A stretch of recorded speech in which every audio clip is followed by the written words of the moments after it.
effect did Coach Moss have on you and has had on your life and man, as a football Coach player? Moss. I love Coach Moss to death, man. One of the top 3 coaches that I ever had, and I'll go play for him any day and go play basketball walls because you don't say nothing. You got a job to do it, you got a job to get it done, or you're going to go. And either you're going to respect it or you're going to pout about it and be replaced. Simple as that. And everybody called him crazy for that. But I see it as a job needs to be get done, and it got to be done a certain way. And if you don't want to do it, then I'm going to find somebody else to do it. Like, you know what I'm saying? And when we was down and everybody getting the bitching and complaining, he kept a straight face. Like, I know what to do. Or we was going to go to practice after the game and get right.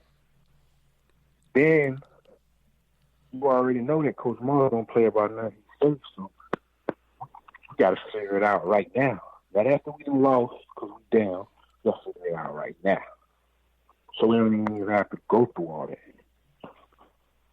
And to have that type of demand and presence from your players, you got to be a good coach. Because first of all, I got to believe in what you're telling me. And everything he say, it's like when you go the opposite from what he's saying, you fail. And then he come back and he'll tell you, well, this is what we talked about, and this is what you guys did, and that didn't happen. So like every time we buy into the coaching system, it works. And to be able to have players to actually see it and not just be in lip service, that's a big plus. You agree with me?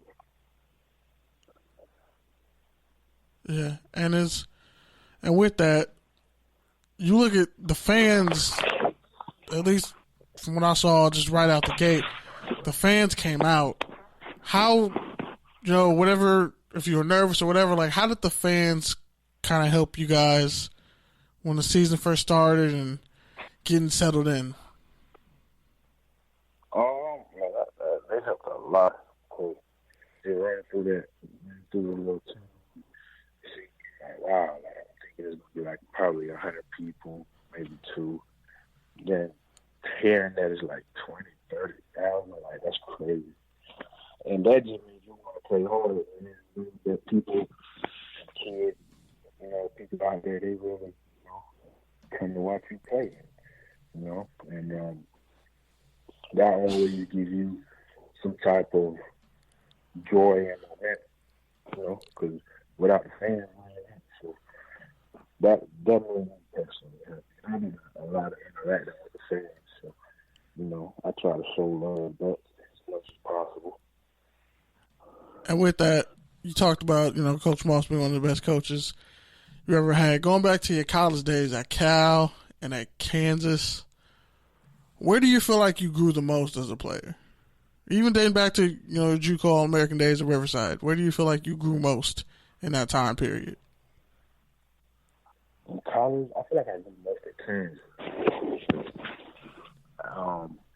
I had to go through stages during in the football, and when I finally got there, I feel like it's okay. Like, all right, I'm starting to put the pieces together, technique, and then after my senior year, I was still had a lot more to learn. I just needed more time. So, I feel like that was like the breakthrough moment of my career. Kansas. How was playing in the All-Star game in the Rose Bowl? Man, that was personal to me because when I came out of college, I ain't have not one invite.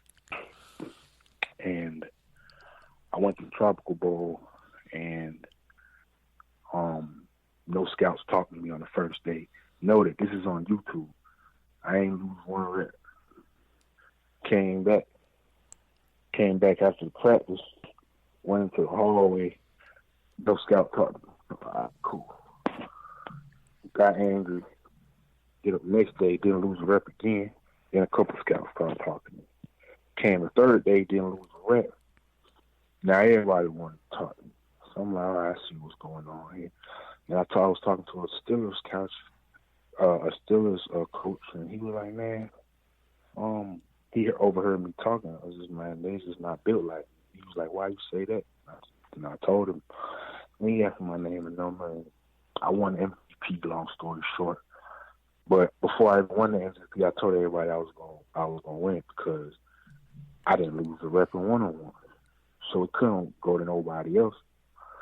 And after that, I got invited to the NFL PA game. I called them up, and I was like, you know what? I just won MVP here. Y'all didn't even look at my film and invite me there. And I know I'm better than everybody there, so go ahead and send me that invite. And Jackie Slater, when I first arrived, Jackie Slater was like, hey, man, what's your name? I told him my name. He was like, okay, I know you knew, but I'm gonna go on and throw you in. Because I got to the Rose Bowl Stadium, it was raining. I got there late because I'm coming off a flight. And they just approved me to come. And the first play you come to go in there and run is a power. And it was me and Patrick, because we both played in the All-Star game. It's crazy, we both played for the Wildcats. But me and Patrick had a power double team to the far side backer. And I took the double team, and I took over the double team, and I dumped him on his head. Came back, took the Toronto team, and he was like, man, where do you find you at? I said, don't worry about it, coach, I'm here. Jackie Slater said, I don't know where I'm going to play you. Jackie Slater said, I don't know where I'm going to play you at, but wherever I play you at, it's going to be a good one. All right. Mind you, I've been playing guard my whole career. He come back the next morning. He was like, you a tackle. I said, what? Why you going to do me like that, coach? I can't hear you. He's like, no, he's a tackle. And then we start working on tackle tape the whole time. And by the end of that game, I only gave up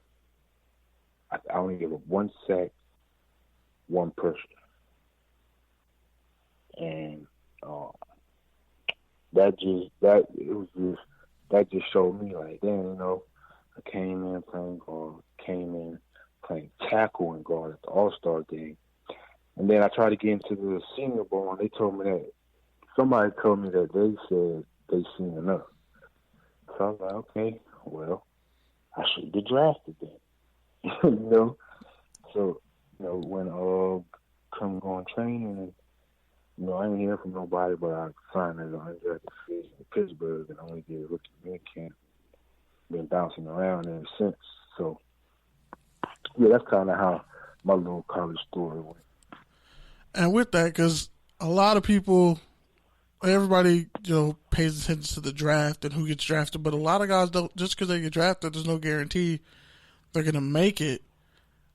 How would you describe that experience being undrafted in these mini camps, the rookie, when they had them, the rookie mini camps, the 3-day camps, all that, and trying to make the team and being around, such high-level players to the average fan who doesn't necessarily, like they go out there for the fan experience, but they don't realize that nameless player you don't know could potentially be your next starting guard or a Hall of Fame player. Like, how would you describe that? I went up there and, as a little kid, there was there and you finally there, but there's no time to enjoy it. Because as soon as you set foot in that building, it's work time. So you're not a consumer no more. You're a worker. It's time to work. You know what I'm saying? So there ain't no time to sit back. Now I got to catch up. You in catch-up mode. It's like an ongoing fan belt, and you just got dropped on the belt. You got to catch up to speed. So it's straight work when you're going. You don't got no time for that, because then you always got somebody replacing you. So that gives a lot to learn. That gives a lot to see. Everybody's good. Some people handle it clear, some people don't. You know what I'm saying? Sometimes you get cut. Watch your face. Kind of break it up a little bit. Say that one more time. It's all about your faith and your mental. Yeah. Yeah, it's all about your faith and your mental. Because without them two, you ain't gonna survive. having faith in, okay, right now I know I'm sitting at home for the next 3 months, but having faith that you're going to get a call from somebody if I keep working every day and keep reaching out to people. Them stories don't get talked about. With no hope. This is our hope. We're living off of hope. Hope don't put money in your pocket, but you still got to get up and train every day because you might get that call, somebody get hurt. Hey, you ready to come in? That's where opportunity meets preparation. So now that I've been training for these 3 months, and they call me go in, I'm ready for that. Now, if you did the opposite and you gave up because of the lack of your faith and your mental, when you get that call, you're going to have to tell them, "Oh, coach, I hang up the cleats." You know? So that's just the untold stories that, like, kids coming out of college don't look at right now because you're still living in your dream world. That ain't the reality world, you know?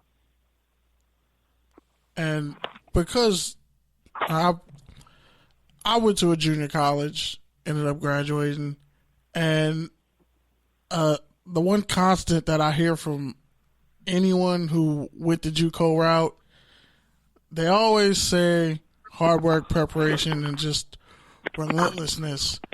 And to be a junior college, like some people, go to a junior college, they get the offers, they transfer, but you were a junior college All-American. What did that mean to you? And kind of take us through the process of how you got there to Riverside and how much that process meant to you. Well, first of all, I didn't know I was going to get all these accolades. I didn't even know what All-American is. I know what All-League is because in high school, I feel like I got robbed out of that. So, and I had a 1.3 GPA. And then, so I had all these schools ready to offer me with no with no grades, and I had to go to a JUCO. And the thing that made me mad was seeing all my friends signing, going to four-year universities, and I know I'm better than them, and I got to go to JUCO. So I'm like, okay, when signing day come around, I ain't going to make grades be an issue why I can't sit at that table to sign. So I met with the counselor, and I'm like, what do I need to do to get up out this place? You need math and English. Well, I need to get up out of here in 3 semesters because I'm about to go play spring ball. Because, see, and how do I know all of this? It's all a part of the plan. If you don't have a plan, you can't execute. So I knew that, okay, boom, I have to get my grades right, and I got to do it in 3 semesters so I can get up out of here. I understood that from the jump. So I bet. So now I already know the plan. Now how am I putting it into action? I'm asking her, okay, now you're going to take summer school, you're going to take classes here, there, and there, and there. That's a lot of work, man. Wait, hold on. Do you want to leave JUCO? Oh, yeah, for sure. Let's do it. And then, so I'm going to summer school, and this is my first year at JUCO, and I'm going, and like, I'm just angry every day. I'm out here just hot-ass sun, like, shitty-ass quitting, man. Like, this shit just, it's just not nothing that I ever thought of when I left high school that I would be playing football, how it was going to end up turning out. So that was making me angry, adding on to the fuel that, I was a foster care kid, so I never had my mom and my dad. So I just had this ongoing fire burning up in me, man. And I was young. I went out there my first game, and I just had no fear. I ain't had no bubble guts. The only thing I had in me was either I'm going to miss or I'm going to hit. Either I'm going to come out, go out with my technique, I'm going to miss or I'm going to hit. And if I miss, I don't give a because that's going to make me mad, and I'm going to get up and beat your ass again. And that it just I end up like getting better and better and better. And my technique from doing repetitive zone steps, and I'm getting better, and I'm doing that with anger. As you can go on YouTube and watch my JUCO film, I was aggressive. I was doing unnecessary stuff. dragging people down to the ground.